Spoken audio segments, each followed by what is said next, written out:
Hello दोस्तों, मैं सौरभ आप सभी का स्वागत करते हैं हम अपने यूट्यूब चैनल एसएससी मावल पे। तो दोस्तों, आज की इस वीडियो में हम बात करने वाले हैं एसएससी एमटीएस 2022 के मेरिट लिस्ट के बारे में। अब आप सभी ये सोच रहे होंगे कि अभी तक तो रिजल्ट आया नहीं है और मेरिट लिस्ट की मैं बात कर रहा हूँ। तो बिल्कुल आपकी रिजल्ट अभी तक नहीं आई है और ये जो एसएससी है क्या कर रही है पता नहीं क्यों लेट हो रहा है। जबकि आपकी सीपीयू और जीडी की भी रिजल्ट आउट हो चुकी हैं, इसके बावजूद भी ये आपका डिले हो रहा है। तो मैं इतना आपको ज़रूर कहूँगा कि आपको ज़्यादा मतलब अब ज़्यादा देर वेट करने की ज़रूरत नहीं है। आपके जो एमटीएस 2023 की एग्ज़ाम है ना स्टार्ट हो रहा है, उससे पहले आपको रिजल्ट 110% डिक्लेयर कर दिया जाएगा। ठीक है। अब देखिए, मेरिट लिस्ट की जो मैं बात इस वीडियो में कर रहा हूँ, क्यों कर रहा हूँ, देखिए आपको पता है कि इस बार हमारी पैटर्न चेंज हो चुकी है। ठीक है। और पैटर्न चेंज हो चुकी है तो आपको क्या है कि डायरेक्ट आपका एक ही पेपर है और ये आपका टीयर 1 और इसी के बाद आपका सिलेक्शन है। ठीक है। तो इसलिए मैं आपकी मेरिट लिस्ट की बात कर रहा हूँ कि हमें पता है कि इसके बाद मेरिट लिस्ट ही आएगी, डॉक्यूमेंट वेरिफिकेशन होगा और हमारी जॉब होगी। ठीक है। तो कृपया वीडियो को अभी तक अगर आपने चैनल को अभी तक नहीं किया है सब्सक्राइब, तो चैनल को सब्सक्राइब कर लीजिए और वीडियो को जितना ज़्यादा हो सके लाइक और शेयर जरूर कीजिएगा। तो देखिए, इस वीडियो में मैं आपको जो समझाने वाला हूँ, कृपया एक बार क्लियरली उस चीज़ को देखिएगा, समझिएगा और उसके बाद ही कमेंट कीजिएगा। ठीक है। ऐसा नहीं कि आप थोड़ी सी वीडियो देख के फिर कमेंट कर लीजिएगा कि आपने ये गलत चीज़ बोला या कुछ भी। आप एक बार पूरी वीडियो को वॉच कीजिएगा और उसके बाद उसको सोचिएगा जो मैंने बताया है क्या है, और उसके बाद यकीन है कि आपको भी ये सारी चीज़ें समझ में आ जाएगी। ठीक है। तो चलिए आपको वीडियो पे ले चलते हैं और बताते हैं कि आखिर मैं क्या बताने वाला हूँ। ठीक है। तो देखिए दोस्तों, ये हमने आपको यहाँ पे मैं ले आया हूँ एसएससी सीएचएसएल की जो फाइनल रिजल्ट आउट हुई, जो कि आपकी 7 अगस्त को आउट हुई थी। वो 26 जून को एग्ज़ाम हुआ था और 7 अगस्त को आपकी रिजल्ट आउट कर दी गई थी फाइनल। तो ये उसकी फाइनल आपकी पीडीएफ है। ठीक है। तो फॉर एग्जांपल कि आपका सॉरी सेम टू सेम आपका इसी तरह होने वाला है ना। एमटीएस में भी क्या है, जैसे इसमें टीयर 1 हुआ, उसके बाद में टीयर 2 के बाद में आपका फाइनल हुआ, तो उसी तरह उसमें एक ही पेपर है, उसके बाद यही फाइनल है। तो इसमें हमारा पिछले इससे पहले हमारा क्या होता था कि हम इससे पहले हमारा जो है ना डीवी जो है वो आपकी डिपार्टमेंट नहीं कराती थी, एसएससी कराती थी। बट इस बार से आपका पैटर्न चेंज हुआ और एसएससी ने नोटिस डाला था कि अब आपकी डिपार्टमेंट ही डीवी कराएगी। तो आप देख पा रहे हैं कि जितनी वैकेंसी हैं उतनी ही कैंडिडेट को यहाँ पे शॉर्ट लिस्ट किया जाता है डीवी के लिए। ठीक है। जैसे 32-42 से हमारी वैकेंसी जो घटकर हो गई थी सीएचएसएल की, वही 32-42 को हर एक रिकमेंड किया गया है अलग अलग। हाँ, अलग अलग देखिए यहाँ पे लिखा हुआ है कैंडिडेट्स रिकमेंडेड, देख पा रहे हैं। ईडब्ल्यूएस से इतने किए गए हैं, एससी से इतने, एसटी से इतने, ओबीसी से इतने, जनरल से इतने, और टोटल आपके यहाँ पर बताए गए हैं 3200, जबकि एचएच ओएच ये सारी कैटेगरी आपकी यहाँ पे दिखाई गई है। ठीक है। तो यही हमारा एमटीएस में भी होने वाला है। तो हम सभी को पता है कि हमारे एमटीएस में ना टोटल जो हवलदार और एमटीएस की जो वैकेंसीज हैं वो हमारे पास है 12,523। ठीक है। तो आफ्टर ऑल जो हमारा सिलेक्शन होगा इसी पे होगा। ठीक है। ओनली 12,523 ही स्टूडेंट का होगा दोनों को मिला के। ठीक है। अब हमारे पास जो है ना वो हवलदार की जो वैकेंसीज हैं वो है 529। ठीक है। इसमें से हमारे पास 529 हैं हवलदार के। ठीक है। अब देखिए यहाँ पे होगा क्या कि आपका जो रिजल्ट है वो आपके कुछ इस तरह से आने वाले हैं। ठीक है। देखिए, हमें पता है कि फाइनल कब होगा, दोनों का एक साथ ही डीवी होगा। ठीक है। तो देखिए, मैंने आपको बताया कि 529 हमारे पास टोटल हवलदार की वैकेंसी है। ठीक है।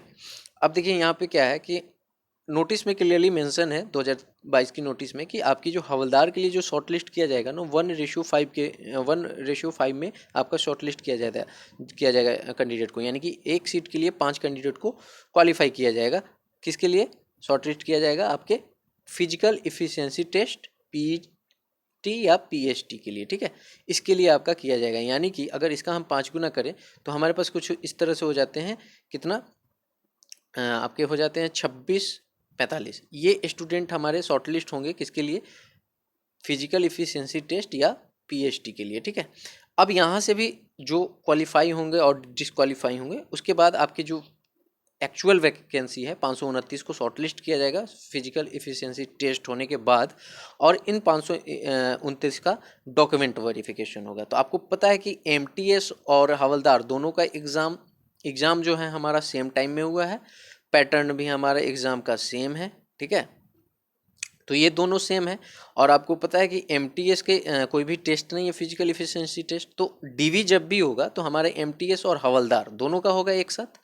तो आपकी जो मेरिट लिस्ट है ना वो अभी जो है वो अभी नहीं आने वाली है, ठीक है। अभी आपका आएगा, अभी जो है ना आपकी आएगी कट ऑफ, ठीक है।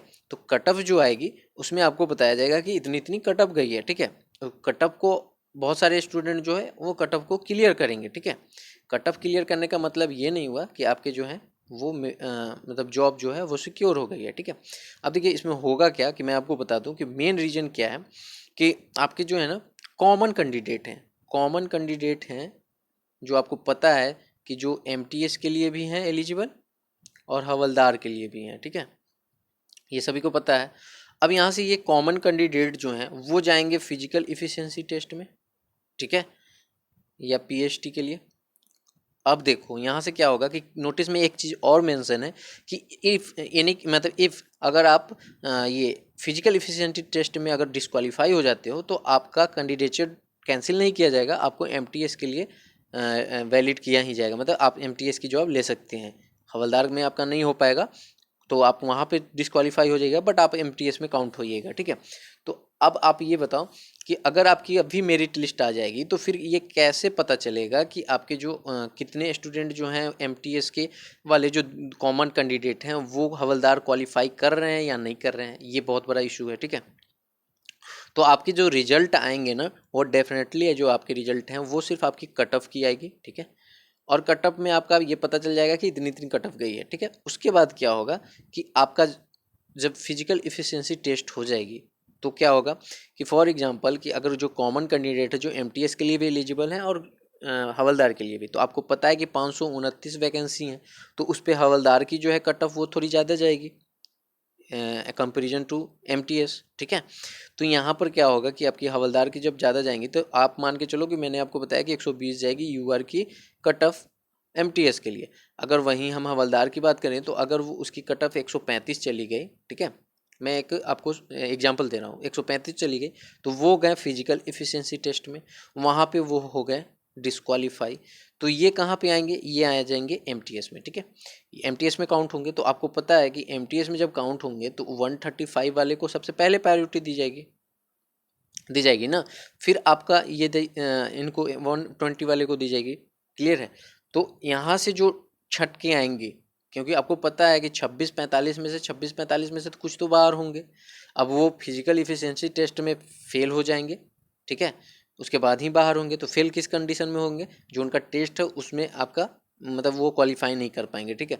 तो उसमें से कुछ होंगे जो या तो डायरेक्ट हवलदार के लिए ही सिर्फ किए होंगे या जो होंगे जो दोनों के लिए किए होंगे, ठीक है।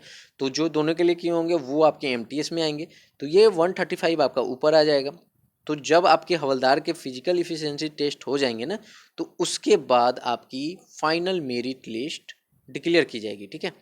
यानी कि आपके जो टोटल वैकेंसी है 12,523, ये आपकी अभी के अकॉर्डिंग मैं बता रहा हूँ, अगर ये इंक्रीज होगा तो वो उसके अकॉर्डिंग आएगी, ठीक है।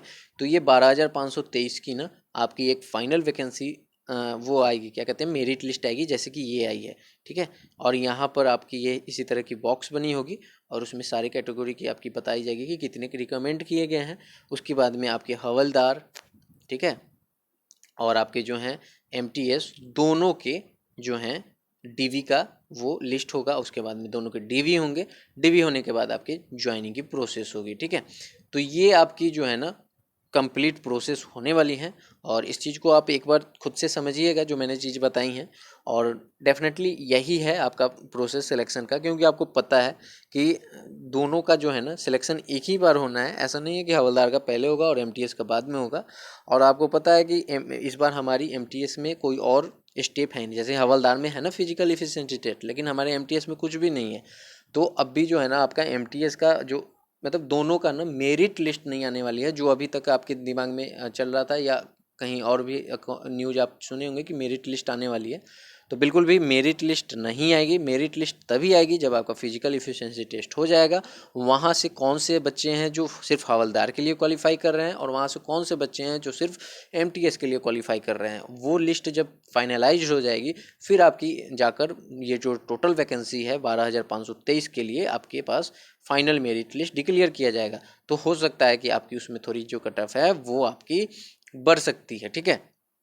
और वो रीज़न यही है कि जो हवलदार और एमटीएस के लिए जो है ना क्वालिफाई कर रहे हैं, वो मेन रीज़न है, ठीक है। तो ये बहुत ही मार्जिन नहीं होगा आपको, क्योंकि पता है कि आपको 529 सीट है हमारे पास हवलदार की, तो बहुत ज़्यादा मार्जिन ऑफ एरर नहीं होगा। लेकिन आपको फाइनलाइज्ड जो मेरिट लिस्ट है ना, वो आपकी फिजिकल एफिशिएंसी टेस्ट के बाद ही आएगा। अब बात कर लेते हैं कि रिजल्ट की।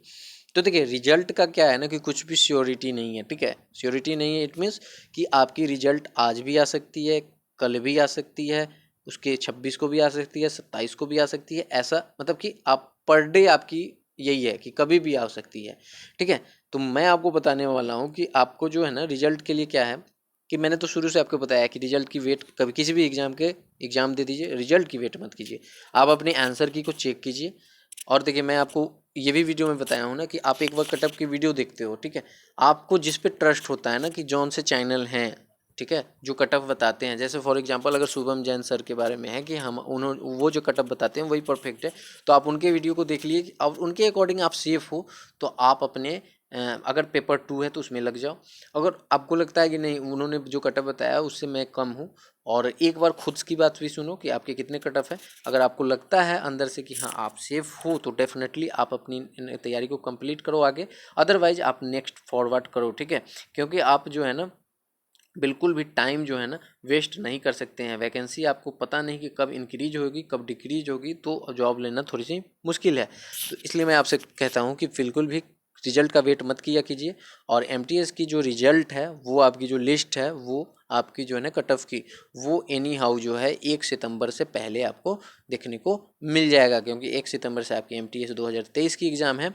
और ये जो प्रोसेस है एमटीएस 2022 का, उसको कंप्लीट हर हाल में करना है, क्योंकि 22 अक्टूबर को आपकी एमटीएस की, सॉरी 22 अक्टूबर को आपके रोजगार सेकेंड रोजगार मिला है, ठीक है।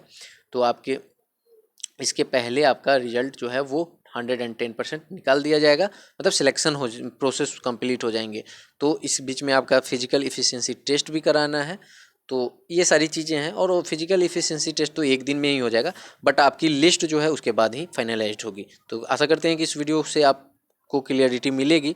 और कुछ भी कमेंट करने से पहले वीडियो को पूरा वॉच कीजिएगा, और अगर आप हमारे वीडियो से सहमत हैं तो कमेंट कीजिएगा, और चैनल को ज़रूर सब्सक्राइब कीजिएगा, क्योंकि मेरे पास जितनी भी इन्फॉर्मेशन आती है मैं आपको शेयर करने की कोशिश करता हूँ, ठीक है। तो चलिए मिलते हैं अगली वीडियो में, तब तक के लिए इतना ही। जय हिंद, जय भारत।